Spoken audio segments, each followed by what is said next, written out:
얼마 전에 금요 기도회에서 예수님을 따라가는 제자들에 관한 말씀을 나눴습니다.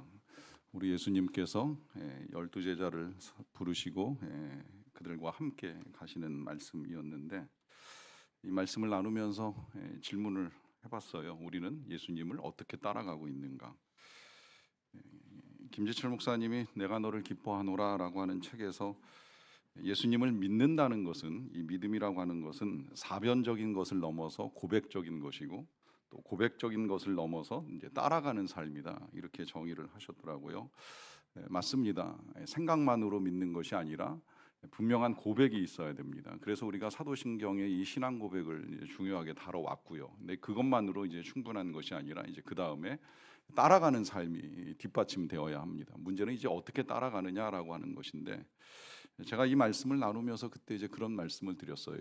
예배를 드리다 보면 혹 저하고 이제 거리두기를 하시는 분들이 보입니다. 1층에 이렇게 자리가 널널함에도 불구하고 꼭 굳이 저 2층, 그것도 이제 저 구석에서 예배를 드리시는 분들이 계시는데, 뭐 저는 그럴 수 있다고 생각을 해요. 그 자리에서 예배를 드리는 것이 편하다는 걸 제가 왜 모르겠습니까?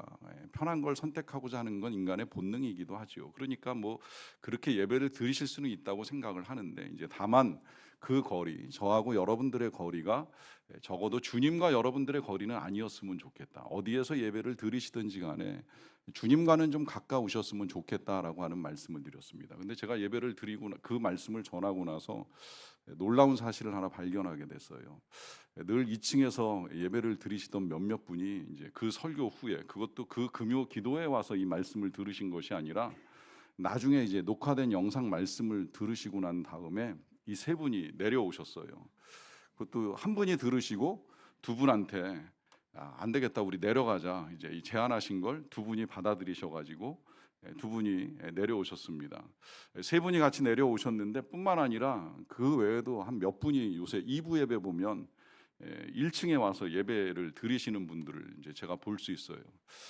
감사하게 생각을 하는 건 이제 좀 2층이 여유로워졌어요. 늘 예배 드릴 때마다 좀 답답하고 안타까웠던 건 1층보다 2층이 여름에 훨씬 덥거든요. 저기 에어컨 한 대밖에 안 돌아가는데 이제 나눠서 이렇게 바람을 내다 보니까 2층 굉장히 덥습니다. 특히 아래층에 더운 공기가 다 위로 올라가기 때문에 아무리 냉방을 해도 2층이 더울 수밖에 없어요. 근데 빽빽하게 앉아 있어요. 저 더운데 왜 저렇게 끼어 앉아 계시나, 이제 좀 답답한 마음도 좀 없지 않아 있었는데, 그래도 이제 그 중에 이제 몇몇 분들이 내려오시니까 그나마 이제 1층도 채워지고 2층이 좀 여유로워져서, 때로 이제 늦게 오신 분들이 편안하게 이제 2층으로 올라가실 수도 있고 더위도 피할 수 있게 돼서 이제 감사하게 생각을 합니다.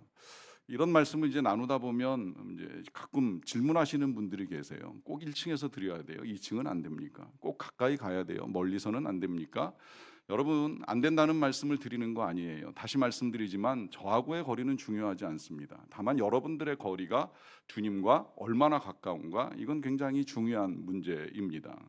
뭐 사실 예배를 드리고자 하면, 그것도 편하게 드리고자 하면 2층 아니라 온라인은 안 되겠습니까? 우리 온라인으로 예배 드려봤잖아요. 얼마나 편합니까? 씻지 않아도 되고 화장 안 해도 되고 입던 옷 그대로 입고 있다가 시간 돼서 듣든지 말든지 보든지 말든지 시간만 잘 때우면 된다라고 하는 거 경험해 봤는데, 왜 굳이 우리가 이렇게 주일 아침 이른 시간부터 준비하고 나와서 이 예배를 드리는 이유, 여기서 이제 우리가 중요하게 여겨야 될 건 거리도 아니고 1, 2층도 아니고 이제 우리의 마음, 왜 예배하는가, 또 어떻게 예배를 해야 되는가, 이제 이게 굉장히 중요한 문제가 되겠지요. 이 문제 가지고 이제 오늘 말씀을 보게 되면 오히려 멀리서 예배를 드리는 게 맞지 않나 하는 생각을 하게 됩니다. 왜냐하면 오늘 본문 1절에서는 이 제목이 멀리서 경배하고라고 되어 있는데, 이건 이스라엘 백성들의 태도가 아니라 하나님께서 명하시는 내용이에요. 보시면 또 모세에게 이르시되 너는 아론과 나답과 아비후와 이스라엘 장로 70명과 함께 여호와께로 올라와 멀리서 경배하고 라고 명하십니다. 보시면 하나님이 모세에게, 이 아론 나답 아비후는 이제 제사장이 아직 안 됐어요. 이제 되기 직전의 사람들인데, 이 제사장 될 사람들과 이스라엘의 지도자라고 여겨지는 장로 70명과 올라와라 명하시는 거예요. 올라오기는 올라오는데 멀리서 경배하라 하는 명령을 내리시는 거예요. 이스라엘 백성들이 멀리서 예배를 드렸다고 말씀을 하시는 것이 아니라 멀리서 예배를 드려야 되는 것처럼 지금 말씀을 하고 계시고요. 이 말씀은 2절에 이렇게 또 이어집니다. 너 모세만 여호와께 가까이 나아오고 그들은 가까이 나아오지 말며 백성은 너와 함께 올라오지 말지니라 합니다. 보시면 오직 모세, 유일하게 이 모세 한 사람만 하나님께 가까이 나아오라라고 명하실 뿐, 그 외에 장로가 되었던 제사장이 되었건 그들은 가까이 나오면 안 되는 것이고, 이스라엘 백성들은 더더욱 이 한 걸음 더 올라오는 자리도 아니고 저 시내산 아래쪽에만 있으면 된다는 것처럼 지금 하나님께서 말씀을 하십니다.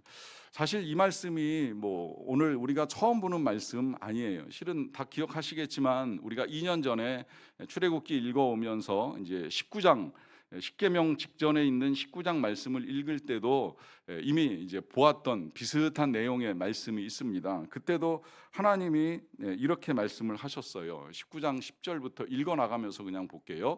여호와께서 모세에게 이르시되 너는 백성에게로 가서 오늘과 내일 그들을 성결하게 하며 그들에게 옷을 빨게 하고 준비하게 하여 셋째 날을 기다리게 하라. 이는 셋째 날에 나 여호와가 온 백성의 목전에서 시내산에 강림할 것인데 너는 백성을 위하여 주위의 경계를 정하고 이르기를 너는 삼가 산에 오르거나 그 경계를 침범하지 말지니 산을 침범하는 자는 반드시 죽임을 당하게 될 것이다 라고 하는 경고를 하십니다. 심지어 그런 자에게는 손을 대지도 말고 돌로 쳐 죽이거나 화살로 쏘아 죽여야 하리니 짐승이나 사람을 막론하고 살아남지 못하리라 라고까지 말씀하시면서 하나님께 가까이 나와서는 안 된다고, 가까이 나오는 자가 혹 있다라고 하면 죽여야 되고, 그것도 손대서 죽이면 안 되고, 손대서 죽이려고 또 가까이 올라올 수 있는 사람들도 있으니까 멀리서 돌을 던지든지 화살을 쏘든지 해가지고 죽이는데, 혹 그것이 사람이 아니라 짐승이라고 할지라도 반드시 죽여야 될지라고 아주 하나님께서 엄하게 이제 명령하시는 것을 볼 수가 있습니다. 경고는 여기서 끝나지 않고요. 16절에서 또 말씀하시는 거예요. 셋째 날 아침에 이제 우레와 번개와 빽빽한 구름이 산 위에 있고 나팔 소리가 매우 크게 들리니 진중에 있는 모든 백성들이 다 떨립니다. 이제 하나님의 임재와 강림 가운데 이 백성들이 보이는 반응이라고 볼 수가 있는데, 이런 상황 속에서 이제 모세가 하나님께 올라갑니다. 하나님은 시내산 꼭대기에 강림하셨고 그 하나님을 만나기 위하여 모세가 올라가는데, 그때 이제 하나님이 또 말씀하신다는 거예요. 21절에 보시면 여호와께서 모세에게 이르시되 내려가서 백성을 경고하라. 백성이 밀고 들어와 나 여호와에게로 와서 보려고 하다가 많이 죽을까 하노라 하시면서 다시 한번 하나님이 같은 내용으로 경고를 하십니다. 보시면 19장이나 24장이나 크게 다르잖아요. 올라오지 말라고 하시는 거예요. 멀리서 경배하라는 거예요. 올라왔다 큰일 난다는 것이고, 올라오는 사람이 있으면 가만둬서는 안 된다는 말씀을 하십니다. 왜 그럴까요? 왜 하나님께서 이렇게까지 경고를 하시면서 그 백성을 멀리 하실까요? 여러분, 우리는 뿐만 아니라 이스라엘 백성들이나 우리나 다 하나님 앞에 설 수 없는 죄인들이기 때문입니다. 죄인들인 우리가 거룩하신 하나님 앞에 선다? 있을 수 없는 일이에요. 거룩하신 하나님 앞에서 죄인의 몸을 가지고 나아간다? 절대 안 되는 일이죠. 여러분, 과거 고대 왕실에서는 후궁이나 신하들이 사전에 왕과 약속된 것이 없는 상태에서 잘못 나갔다가 죽임을 당하는 일이 있을 수 있다고 하는 거 알고 계시잖아요. 그것 때문에 아하수에로 왕의 후궁이었던 에스더가 자기 민족의 운명이 달린 문제를 가지고 이 왕을 만나러 나갈 때 했던 유명한 고백이 있잖아요. 죽음은 죽으리이다. 내가 왕을 찾아 나아가서 민족을 위해 여러 가지 말씀을 드리게 될 터인데 허락 없이 나갔다가 만약에 죽는 일을 겪게 되면 죽음을 받아들이겠다라고 하는 굉장히 대단한 고백을 했습니다. 다행스럽게도 아하수에로 왕이 왕의 지팡이를 내어줌으로 말미암아 그의 나아옴이 허락이 되고 민족을 살리는 일을 이루어가긴 했지만, 그러나 만약에 왕이 그가 나오는 걸 허락하지 않았다라고 한다면 그는 인생이 거기서 끝장이 나는 거예요. 일개 국민이 왕 앞에 나아가는 일도 때로는 허락 없이 나아갔다가 죽음을 당할 수도 있는 일이 벌어진다는 것이죠.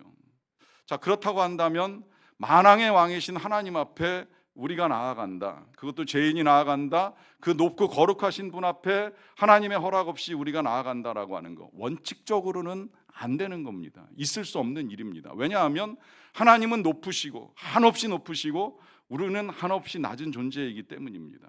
하나님은 거룩하시고 우리는 더러운 죄인이기 때문입니다. 왜 우리가 그토록 더럽고 위험한 죄인이라 하나님 앞에 가까이 나아가면 안 되느냐라고 하는 질문은 우리의 상태를 모르고 하는 말이에요. 우리의 기준을 가지고 생각하는 거예요. 내가 생각할 땐 내가 그 정도로 형편없는 인간은 아니라고 생각을 하는 거예요. 전적으로 우리의 생각이고 우리의 기준일 뿐이지, 우리 중에는 그 누구라도 하나님 앞에 떳떳하고 자신 있게 나갈 만한 인생이 없습니다. 만약에 행여라도 나는 아니라고 생각한다면 그 교만함부터 하나님 앞에 무너져야 될 엄청난 죄를 짓고 있는 것입니다. 이러한 죄인을 하나님이 용서하시고 살려두시거나, 혹은 이제 몇 사람 지금 여기 보시면 뭐 모세나 아론이나 나답 아비후 장로들처럼 택하셨고 부르셨으니까 나아갈 수 있는 것이지, 우리는 다 하나님 앞에 설 수 없는 죄인입니다. 그러하기에 우리의 죄악됨을 인정하고 이러한 죄인을 향한 구원의 은총을 갈망하는 자만이 구원을 받는 거예요. 난 정말 하나님의 은혜가 필요하다, 구원의 은총이 아니면 살 수 없구나라고 하는 분명한 믿음의 고백, 이 고백이 우리를 구원으로 인도하게 되는 겁니다. 이러한 자들이 그러한 자기 자신을 모르는 채 하나님 한번 보겠다고 호기심 가지고 덤비면서 나아간다라고 하면 생각지 못하게 끔찍한 일을 겪을 수도 있다는 거예요. 이게 참 그렇게 되면 굉장히 이제 안타깝고 불행한 일이 되는데, 하나님이 이스라엘 백성들을 왜 애굽에서 여기 지금 시내산까지 인도하셨습니까? 한마디로 말하면 살리시려는 거 아닙니까? 노예로 죽어가던 자들, 불쌍한 자들을 살려주시겠다라고 해서 애굽에서부터 이끌어내셔가지고 이제 시내 광야 거쳐가지고 가나안 땅 좋은 곳으로 인도하시겠다고 이끌어내셨는데, 그들이 이 중간에 시내산 자락에서 하나님 보겠다고 덤비다가 다 죽음당하고 말면 하나님이 끌어내신 이유와 목적이 사라지잖아요. 나중에 이게 이제 모세가 하나님께 구할 때 드렸던 말씀이기도 한 거예요.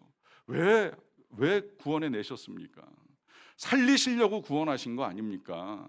이 목적을 가지고 하나님이 구원하셨는데, 감히 자기들의 생각대로 하나님을 맘대로 보겠다라고 하는 이 생각을 가지고 나아갔다가 끔찍한 일을 겪을 수 있다는 걸 하나님이 아시는 거죠. 그러하기 때문에 이제 하나님께서 멀리서 경배하라라고 하는 당부를 하시는 것입니다. 하지만 하나님께서 이렇게 멀리서 경배하라라고 하는 명령을 하신다고 해서 그게 단순히 물리적 거리를 둬야 된다라고 하는 것은 아니라고 하는 것입니다. 이미 말씀드린 대로 이것은 하나님을 보기 위해 덤비지 말라라고 하는 것이지, 하나님이 절대 거리두기 하자고 말씀하시는 것이 아닙니다. 왜냐하면 이제 그 뒤에 이어지는 내용을 보게 되면 하나님과 이스라엘 백성들 사이에서 아름다운 언약식이 체결이 돼요. 더구나 이 언약식이라고 하는 게 하나님이 강제하지 않으셨어요. 하나님이 제안을 하십니다. 이제 너희들이 어떻게 살아가야 되는지 내가 모세를 통해서 다 전해줄 터인데, 이걸 듣고 어찌할지 이제 반응을 하나님이 기다리시는 거예요. 근데 그 반응이 놀랍게도 참 좋아요. 이스라엘 백성들이 3절에 보시면 이렇게 반응하잖아요. 모세가 와서 여호와의 모든 말씀과 그의 모든 율례를 백성에게 전하매 그들이 한 소리로 응답하여 이르되 여호와께서 말씀하신 모든 것을 우리가 준행하리이다 그래요. 모세를 통해서 하나님이 제안하셨던 그 모든 것들을 이스라엘 백성들이 다 지키겠다고 귀한 약속을 하는 시간입니다. 이제 그러다 보니까 이 소를 가져다가 번제와 화목제를 드리게 되고, 그 제사를 드리기 전에 소를 잡은 그 피를 받아다가 모세가 이스라엘 백성들에게 이렇게 뿌리면서 하나님과 언약식을 하는 거예요. 이 언약식은 만약에 이제 이 말씀대로 언약을 지키지 못할 경우에는 이스라엘 백성들이 죽을 수도 있다라고 하는 거 말씀하시는 거예요. 이건 뿐만 아니라 하나님도 이 약속을 지키지 못하면 하나님도 하나님의 운명을 건 일을 하시겠다라고 하는 약속을 하시는 것과 다르지 않습니다. 그렇게 보면 이 시내산 계약은 일반 계약이 아니라 쌍방 계약을 하는 거예요. 많은 경우에 하나님은 이제 일방으로 약속을 해 오셨어요. 아담을 지으실 때에도 생육하고 번성하라 하시면서 축복을 하셨고요. 아브라함을 택하실 때에도 내가 너를 창대하고 번성하게 하리라라고 하는 말씀을 통해서 이제 일방으로 하나님이 언약을 해 주셨는데, 요 지금 이스라엘 백성들과 맺는 약속은 조금 달라요. 이건 이제 양방이, 하나님도 하나님으로서의 책임과 사랑을 다 해주시겠지만 이스라엘 백성들도 그들이 고백한 대로 이 언약의 말씀을 지킬 것에 대한 약속을 하는 거예요. 그래서 그 약속과 함께 핏부림의 예식을 이제 거행하게 되는데, 이 예식을 통해서도 이제 하나님과 이스라엘 백성들이 약속과 함께 가까워진 것을 우리가 볼 수 있지만, 그 다음에 이제 이어지는 내용은 이제 더 가까워진 이스라엘 백성들의 모습을 보게 됩니다. 그것이 이제 9절 10절에 나오는데요. 모세와 아론과 나답과 아비후와 이스라엘 장로 70인이 올라가서 이스라엘 하나님을 보니 그의 발 아래에는 청옥을 편듯하고 하늘같이 청명하더라 합니다. 자, 여기서 놀랍게도 성경은 지금 여기 열거되어 있는 이 사람들이 시내산에 올라가 가지고 이스라엘의 하나님을 보았다는 표현을 쓰고 있어요. 물론 하나님을 직접 대면하지는 못했을 거라고 생각이 들어요. 왜냐하면 나중에 이제 우리가 읽어 나가면서 보시겠지만, 모세도 하나님을 만나고 하나님의 음성을 듣고 하는 일들을 반복하기는 하지만, 그러나 직접 하나님을 대면하지 못했다라고 하는 사실이 이제 드러나거든요. 그러니까 지금 여기서 보았다는 이 표현은 직접 만났다는 의미는 아닐 거예요. 그럼에도 불구하고 그들이 하나님을 본 것과 다름없다라고 하는 이 표현을 사용하는 이유는 하나님의 영광이 나타났기 때문입니다. 그 영광이 지금 이 하나님의 발 아래에 있는 그 청욕을 편듯하고 하늘같이 청명한 모습으로 드러나게 되는 것입니다.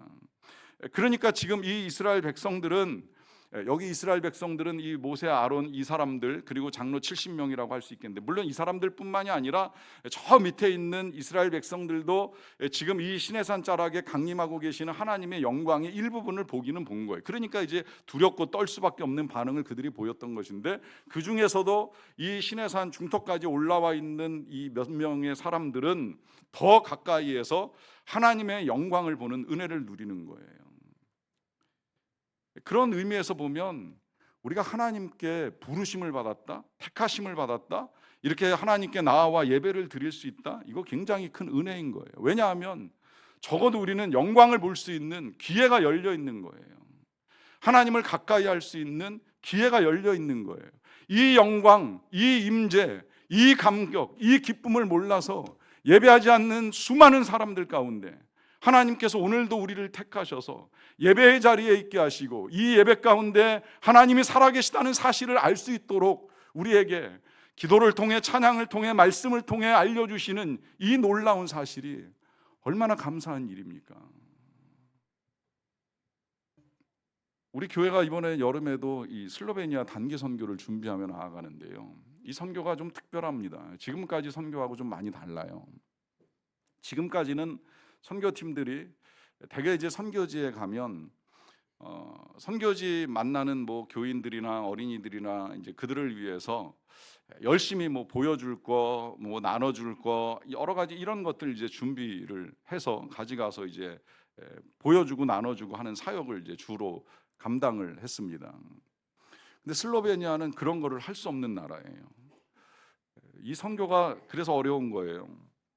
이 박찬 선교사님의 선교가 어려운 건 가난하지 않기 때문입니다. 슬로베니아 가난한 나라가 아니에요. 선교는 지금까지의 세계의 모든 선교의 대부분은 부유한 나라들이 가난한 나라에 와서 여러 가지 것들을 만들어주고 세워주고 하면서 이제 그들이 가난해서 극복할 수 있게 도와주는 과정에 선교가 함께 이루어져 왔잖아요.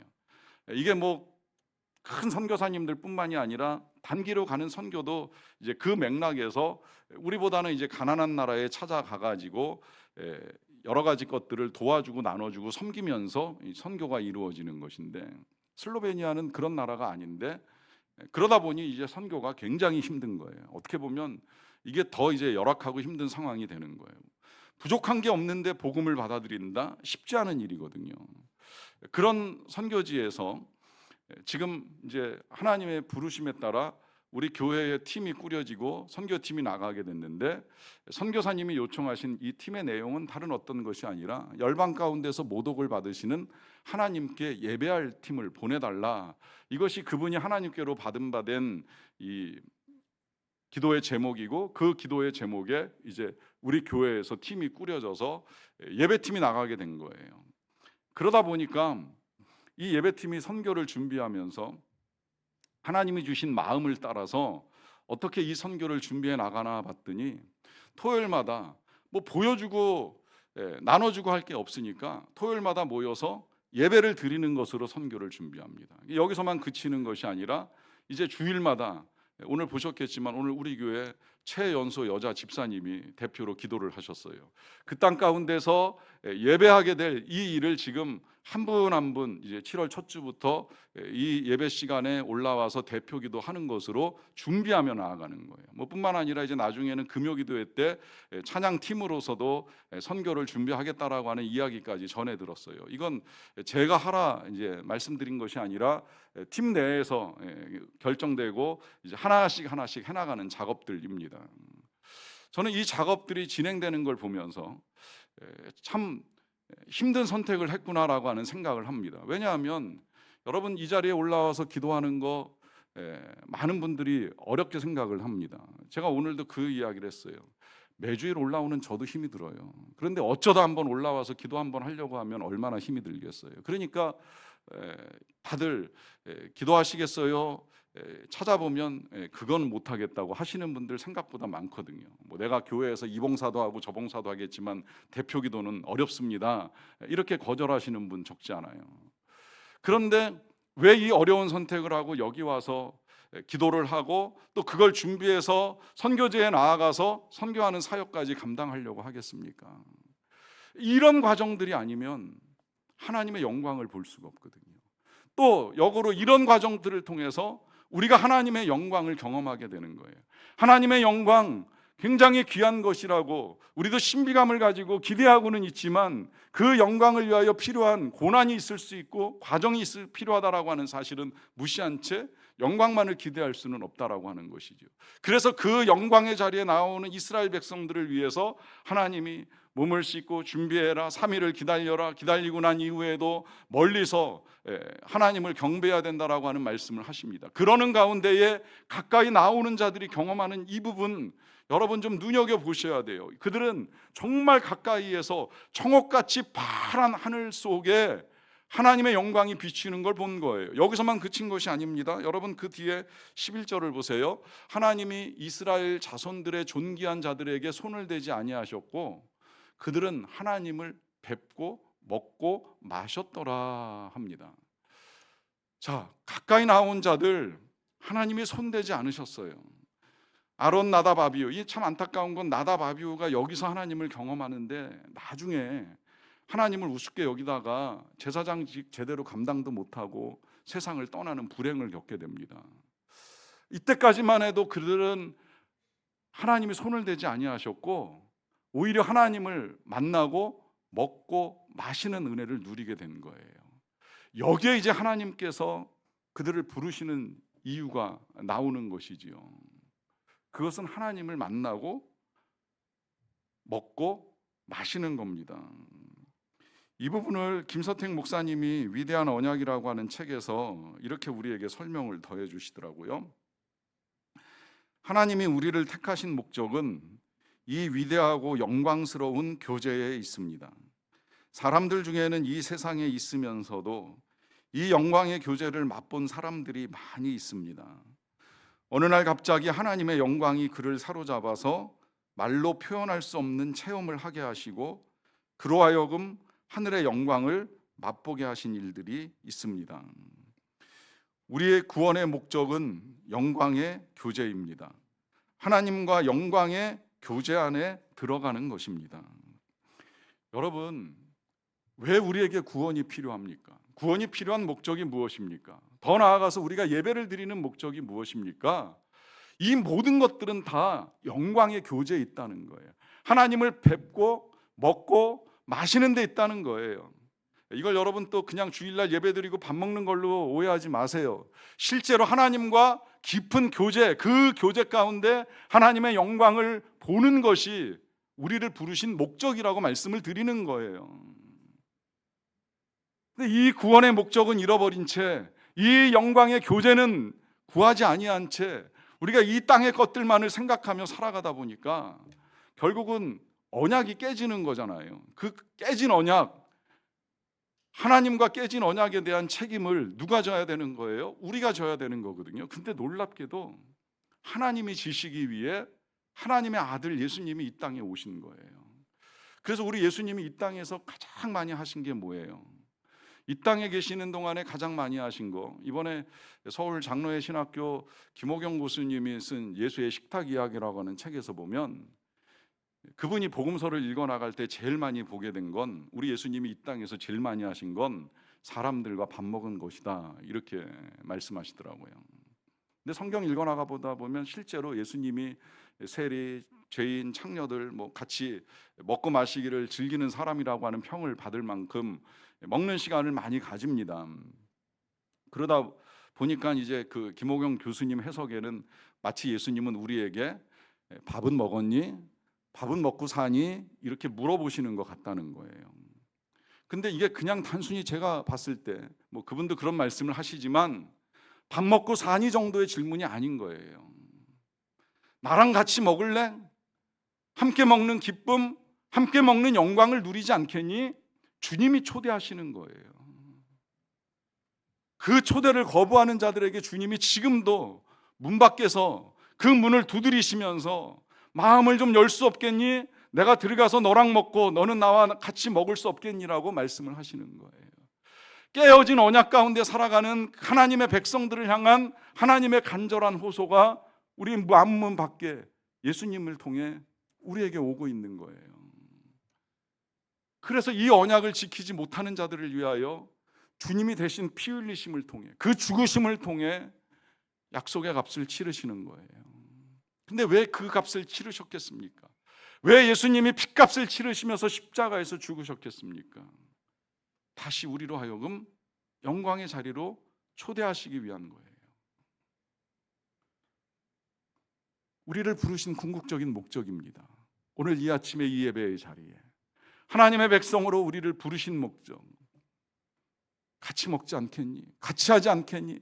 함께 하늘의 영광을 보고 그 영광을 소망하고 그 영광 가운데 먹고 마시며 살아가지 않겠냐고. 오늘도 주님이 저와 여러분들을 부르고 계십니다. 이 부르심에 응하는 저와 여러분들의 믿음 되시기를 축원합니다.